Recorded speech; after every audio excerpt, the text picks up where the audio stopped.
உண்மையாலுமே நம்ம போராட்டத்துக்கு நிக்கணும். நம்ம நிக்கலன்னா யார் நிப்பா அப்படின்னு நீங்க நின்ன அந்த வயசு என்னதுங்க உங்களுக்கு?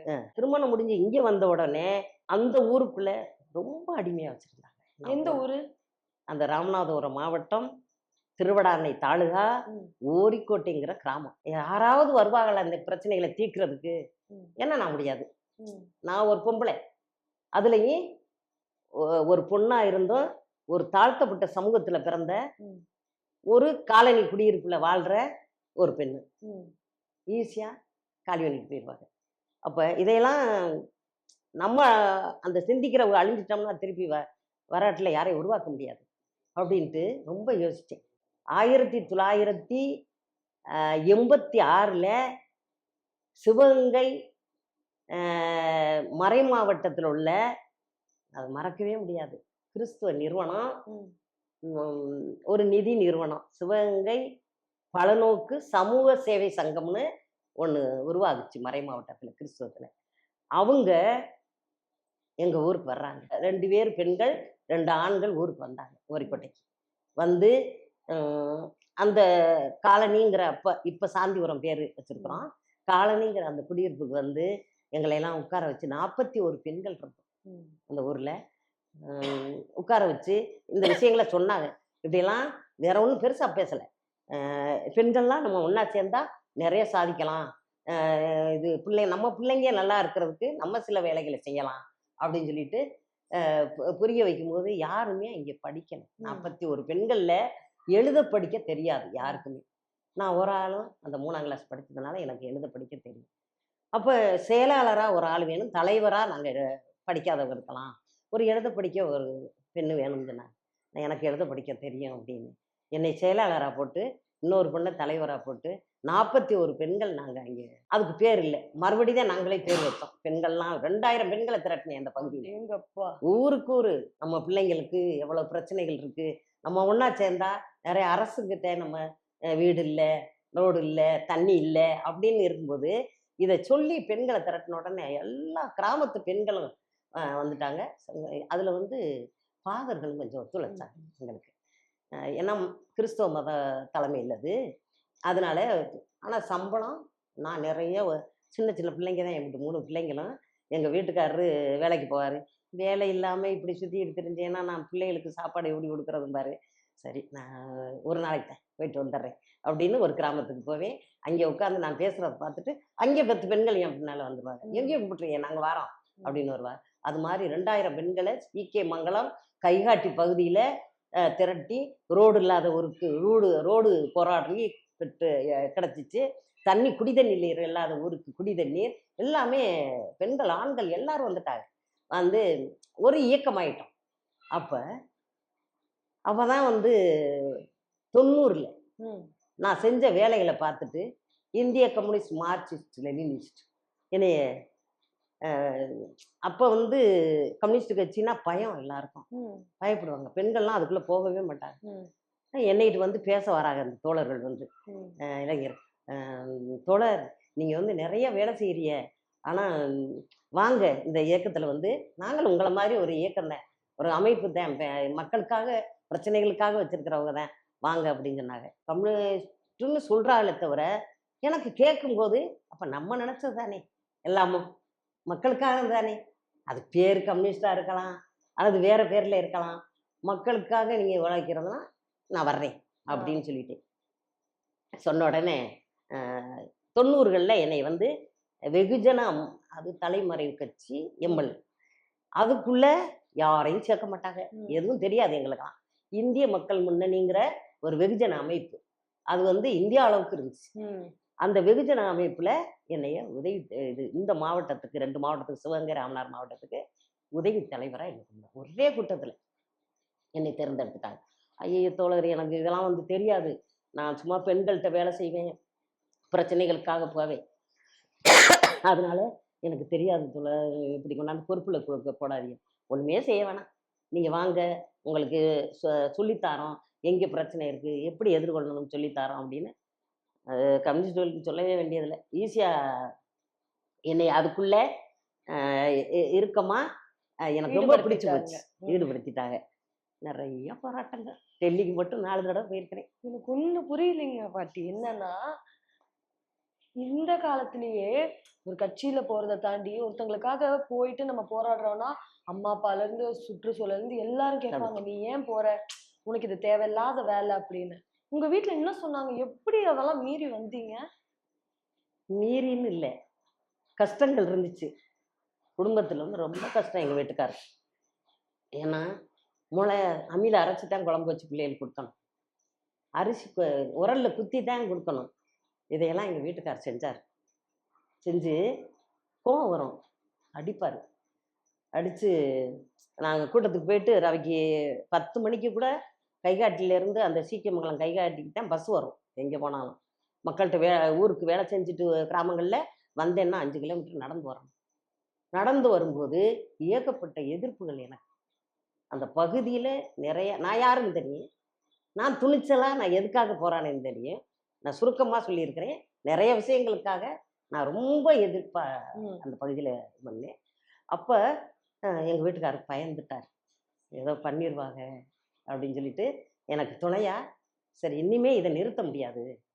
நம்ம முடிஞ்ச அளவு நம்ம பிள்ளைகளை வந்து பார்த்துக்குருவோம் அப்படின்னு இது பண்ணுவார். நானும் வீட்டில இருந்து காசு எடுத்துகிட்டு வந்தாத்தேன் பஸ்ஸுக்கு.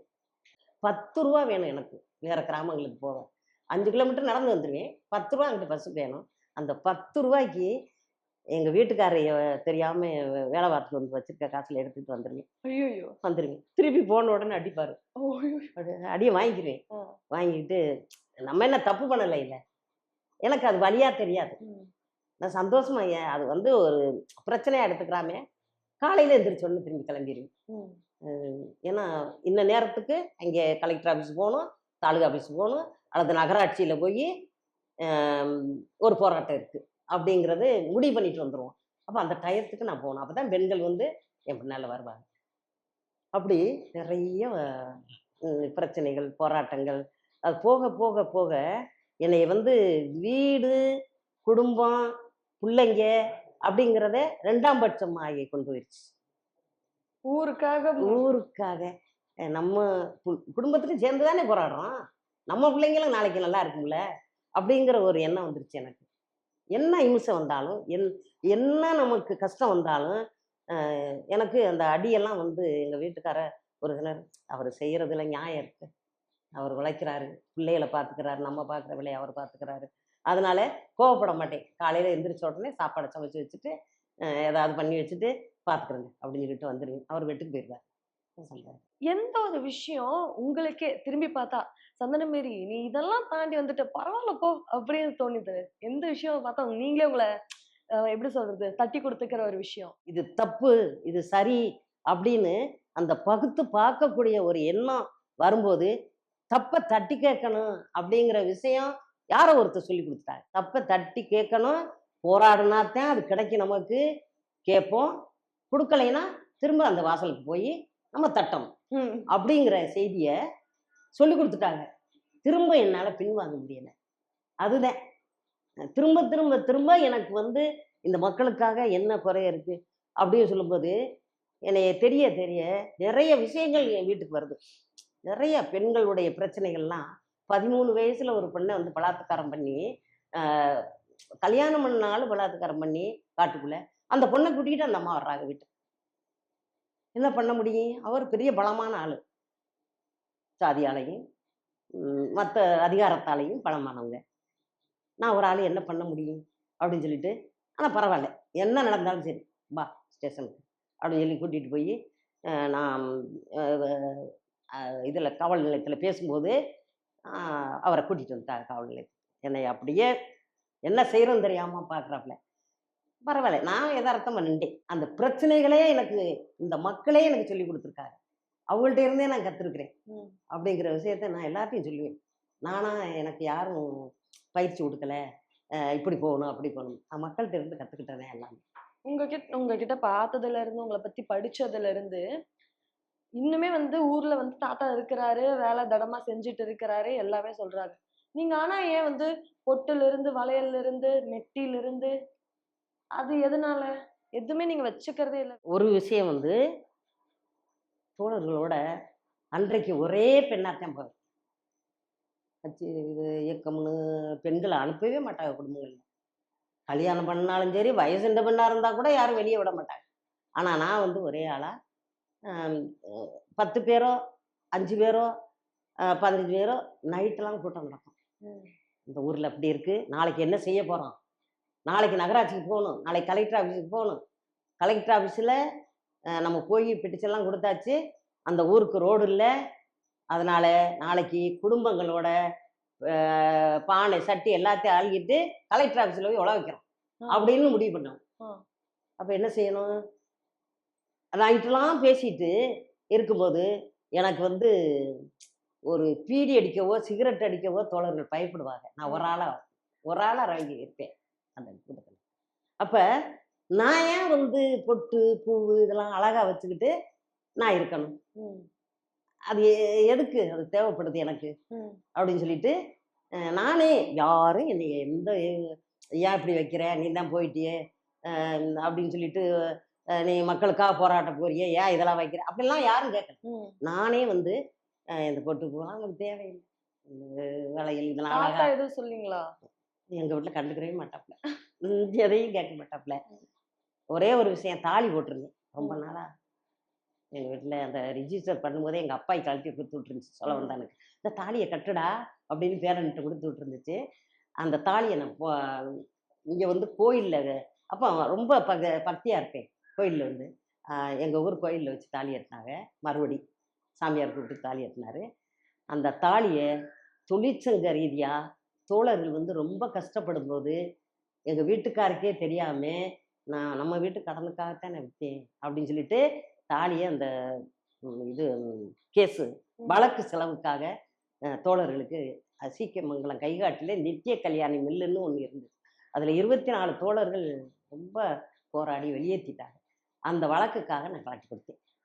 தாலியும் போட மாட்டேன் இன்னைக்கு வரையும். உங்களுக்கு எப்படி அந்த மனசு வந்துச்சு? இல்லை எனக்கு இதெல்லாம் வந்து நம்ம குடும்பத்தில் ஒன்றுன்னா நம்ம கொடுப்போம்ல, இது ஒரு குடும்பம் தானே. சமூகங்கிறது நம்ம ஈடுபாடோட போயிட்டோம் அப்படின்னா அது நம்ம குடும்பம். அதனால எந்த பிரச்சனையா இருந்தாலும் எனக்கு தெரிஞ்ச பிரச்சனையா இருந்தா வழி சொல்லுவேன். என்னையால கொடுக்க முடியாது. ஆனா அது வச்சிருந்தா ஒரு பொட்டு தங்கம்னாலும் ஒரு பொட்டு எதுனாலும் நாளைக்கு என் பிள்ளைக்கு ஆகுமேன்னு வச்சிருந்திருக்கலாமே நீங்க வச்சிருந்தா. அதெல்லாம் இருந்தா நான் போராடியே இல்லையே. இந்த சமூகத்துக்காக நான் பாடுபடுறேங்கிறதெல்லாம் பொய். ஆ. அதே மாதிரி தன்னுடைய குடும்பத்தை முதல் கட்டமா வச்சுட்டு இன்னொரு பிரச்சனையை நான் பின்னால 2வது கட்டமா கொண்டு போனாலே அதுவும் பொய். ஒரு தடவை என் மகளுக்கு தலைப்பிரசவம். இந்த இங்கே வந்திருக்க மகளுக்கு மூத்த மகள் தலைப்பிரசவம் வயிற்று வலிச்சுட்டு இருக்க ஆஸ்பத்திரியில் வச்சுக்கிட்டு இருக்கிறேன். அங்கே போராட்டம் தேவகோட்டை பஸ் ஸ்டாண்டில் போராட்டம் நடக்க போகுது. 3 மணிக்கு ஆர்ப்பாட்டம். ஆனால் நான் மைக்கு பிடிச்சி பேசணும். அங்கே அப்போ தான் வந்து நான் சமூக பாடல் பாடணும், போலீஸுக்கும் பாட்டு பாடுவேன், அதிகாரிக்கும் பாட்டு பாடுவேன், எல்லாருக்கும் இந்த லஞ்சத்துக்கு எல்லாத்துக்கும் பாட்டு பாடுவேன். அந்தந்த பிரச்சனைக்கு அந்தந்த பாட்டு எடுத்து வச்சுருக்கேன். இப்போ கூட கொஞ்சம் அதெல்லாம் இது பண்ணிட்டேன். அப்போ அந்த போராட்டங்களில் எப்படி போகிறது? குழந்தை பிறக்க ஆப்ரேஷன் பண்ண போகிறாங்க, நான் என் பிள்ளை வயிற்று வலிச்சு துடிக்குது அப்படின்னு தோழர்கள்ட்ட சொல்லும்போது ஒரே வார்த்தை சொன்னார் ஒரு தோழர். அவர் இறந்துட்டார். முந்தா நாள் நினைவு நாள். அவர் நினைவிடத்தில் இதை பேசினேன் நான். இது தோழர், உங்கள் வேலை ஆர்ப்பாட்டத்துக்கு போகிறது, இந்த குழந்தைய வந்து ஆஸ்பத்திரியில் வச்சுருக்குறோம், டாக்டர் வேலை அது. நான் துணைக்கு மற்ற பெண்களை கொண்டாந்து நாங்கள் வச்சுட்டு போகிறோம், அவங்க பார்த்துக்குருவாங்க. உங்கள் வேலையை அவங்க பார்க்க முடியாது, நீங்கள் போங்க ஆர்ப்பாட்டத்துக்கு. அப்போ எது நான் வந்து மறக்க முடியுமா? அப்போ அப்பாடி என் பிள்ளை தான், என் பிள்ளைய நான் பார்க்காம போக மாட்டேன் அப்படின்னு சொன்னாலே நான் வந்து இந்த சமூகத்துக்கான ஒரு அக்கறை உள்ள பொறுப்பில் ஆளே கிடையாது. இப்போ எத்தனையோ பேருக்கு தான் வீட்டு மேல இருக்க அக்கறையே படிப்படியா குறைஞ்சிட்டு இருக்கு. குடும்பமே ரொம்ப குறுகலாயிட்டு இருக்கு. வீடுங்க பெருசானாலும் குடும்பமா சின்னதாயிட்டு இருக்கு. வீடு சின்னது, மனசு மட்டும் ஏன் உங்களுக்கு இவ்ளோ பெருசு? எப்படி வந்தது? அது எப்படி வந்துச்சுன்னு எனக்கு சொல்ல தெரியல. நான் பட்ட கஷ்டம் மட்டும் இல்லை, நான் நல்லாத்தான் இருந்தேன். 12 வயசு வரைக்கும் வந்து கஷ்டப்படலை, எதுக்கும் கஷ்டப்படலை. அதுக்கப்புறம் வந்து எப்படி எனக்கே ஆச்சரியமா இருக்கு, இவ்வளவு பெரிய சிந்தனையவும் இவ்வளவு பெரிய வீரத்தையும் யாரா இருந்தாலும் நான் பயம் வராது எனக்கு. தப்புனா தப்பு தான், வச்சு பாருன்றேன். அது மாதிரி இது அதனால ஒரு தடவையெல்லாம் இவங்க ஒரு இடத்துல ரவுண்டு பண்ணிட்டாங்க, எல்லாமே முடிவு பண்ணிட்டாங்க. ஆள் வச்சு காலி பண்ணிடணும் அப்படின்ட்டு ஒரு யார் ஆளையும் அப்படின்னு? எதிராளிகள் தான் பிரச்சனைகள் எடுக்கும்போது எதிரிகள் அவங்க. அப்போ எங்க வீட்டுக்காரர் சொல்றாரு, பிரச்சனை வேற மாதிரி ஆக போகுது, நீ 5 கிலோமீட்டர் நடந்து போயிட்டு அங்கே உன்னை என்ன பண்ண போறாங்க, நான் வர்றேன் சைக்கிள். அப்போ சைக்கிள் எடுத்துக்கிட்டு வாரேன்னு சொன்னாரு. நீங்க இன்னைக்கு வந்தீங்கன்னா நாளைக்கு நீங்க வரணும், நான் ஒரு ஆள் போக முடியாது அவசரத்துக்கு, என்ன நடந்தாலும் நடக்கட்டும், நான் ஒரு ஆள் போறேன் அப்படின்னு சொல்லிட்டு போய் நின்று பஸ் ஸ்டாண்டில் அப்படியே சுற்றி வளைஞ்சிட்டாங்க. வளைஞ்ச உடனே ஒரு மஞ்சள் பை, ஒரு டைரி, என்னுடைய கண்ணாடி, பேனா, அதுதான் நான் வச்சிருப்பேன். வேற எதுவும் காசு கூட இருக்காது.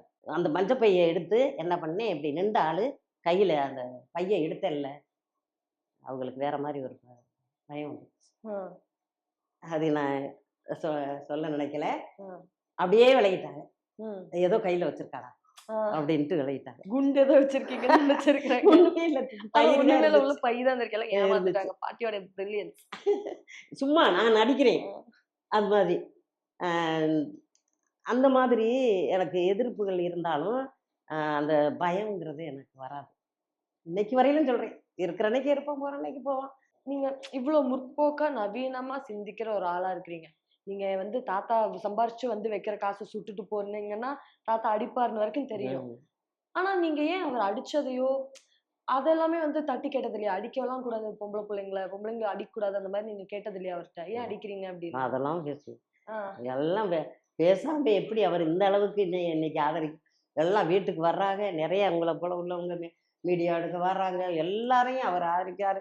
உடனே என்னை கூட்டிட்டு வந்து இப்போ நான் முடியாதோட 5 கிலோமீட்டர் கொண்டாந்து வண்டியில் விட்டுட்டு போறாரு. சாமத்தில் வந்தேன்னாலும் கண்ணு தெரியுதுல, ஏதாவது லைட் எடுத்துக்கிட்டு வந்து என்னை கூட்டிட்டு போறாரு. அந்த ஒரு நம்பிக்கை, ஆதரவு, நல்லதை செஞ்சிருக்கு அப்படிங்கிற ஒரு அந்த சந்தோஷத்துல செய்யறாரு. ஆனா அடிச்சும் போதெல்லாம் கேட்டிருக்கீங்க, அடிக்கிற வேலை எல்லாம் வச்சுக்க கூடாது அந்த மாதிரிலாம் சொல்லியிருக்கீங்க. அருவா தூக்கிருக்கேன். அப்படியோ? ஐயோ, பாட்டி கொஞ்சம் டேஞ்சர் போல. அதுல பயமுறுத்துது. அது சரி, வேற ஒண்ணு இல்லை, அதோட அடிக்கிறது நிறுத்திட்டாங்க. அப்புறம் நிறுத்தாம. ஐயோ, அவ்வளவு கோவம் வந்துருச்சு எனக்கு. ரொம்ப அடிப்பார். தாத்தா பேர் என்னதுங்க? ஞானப்பிரகாசம். ஞானப்பிரகாசம், சரி வெக்கம். ஞானப்பிரகாசம் அருமையான மனுஷன். அது எதுவுமே அவருக்குன்னு எதையும் தேடி வச்சுக்கிற மாட்டாரு.